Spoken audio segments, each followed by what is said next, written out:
বীৰ লাচিত সেনাক কোনোবাই দুভাগ কৰিম বুলি ভাবিছে নেকি? কোনোবাই প্ৰেম পত্ৰ লিখিব আৰু তাৰপিছত বীৰ লাচিত সেনা দুভাগ হৈ যাব।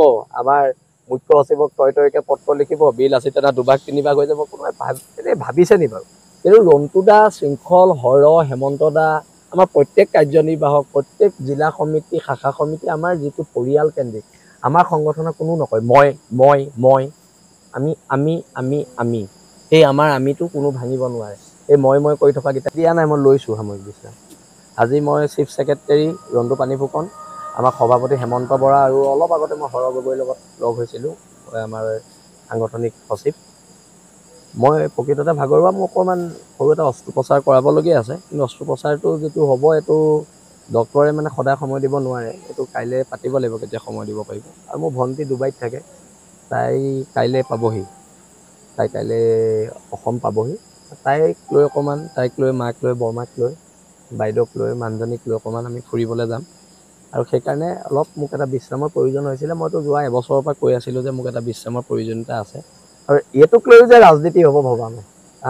বীৰ লাচিত সেনাক কোনোবাই দুভাগ কৰিম বুলি ভাবিছে নেকি? কোনোবাই প্ৰেম পত্ৰ লিখিব আৰু তাৰপিছত বীৰ লাচিত সেনা দুভাগ হৈ যাব।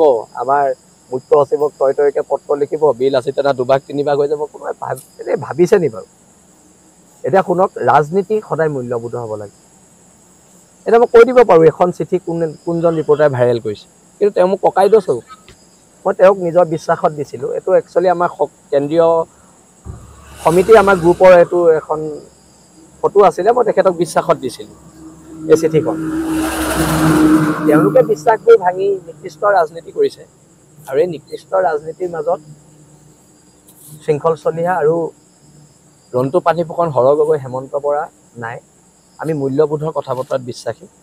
আৰু বীৰ লাচিত সেনা সত্তাটো কোনোবাই দুভাগ কৰিব পাৰিব নেকি? চৰকাৰী যন্ত্ৰই নোৱাৰিলে কোনোবাই চিঠি লিখি দুভাগ কৰিব পাৰিব নেকি? মই সকলোকে ধন্যবাদ জনাইছোঁ মোক বিশ্ৰাম দিয়াৰ বাবে।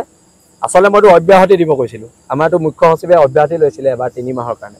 মই একচুৱেলি তেওঁলোকে মোক অব্যাহতি নিদিলে, কাৰণ এতিয়া সাময়িক পৰিৱেশ পৰিস্থিতি অলপ বেলেগ।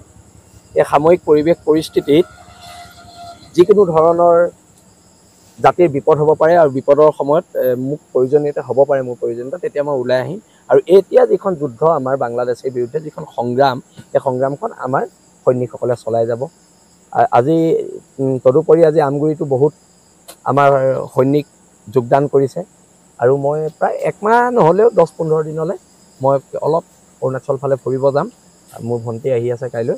আৰু তাৰপিছত মই আকৌ বীৰ লাচিত সেনাৰ মঞ্চত আমি কেন্দ্ৰীয় সমিতিৰ লগত আলোচনা কৰি মোৰ বিশ্ৰামৰ যিটো 1 মাহৰ কথা মই কৈছোঁ, মই আচলতে 2 মাহ বিচাৰিছিলোঁ। মোক তথাপিতো 2 মাহ নিদিলে, 1 মাহ দিছে। হ'ব, পৰৱৰ্তী পৰ্যায়ত দেখা যাব। কিন্তু আমাৰ এই সত্তাটো কোনো ভাঙিব নোৱাৰে। মোৰ হাঁহি উঠিছে আৰু পুতৌ জন্মিছে তেওঁলোকৰ।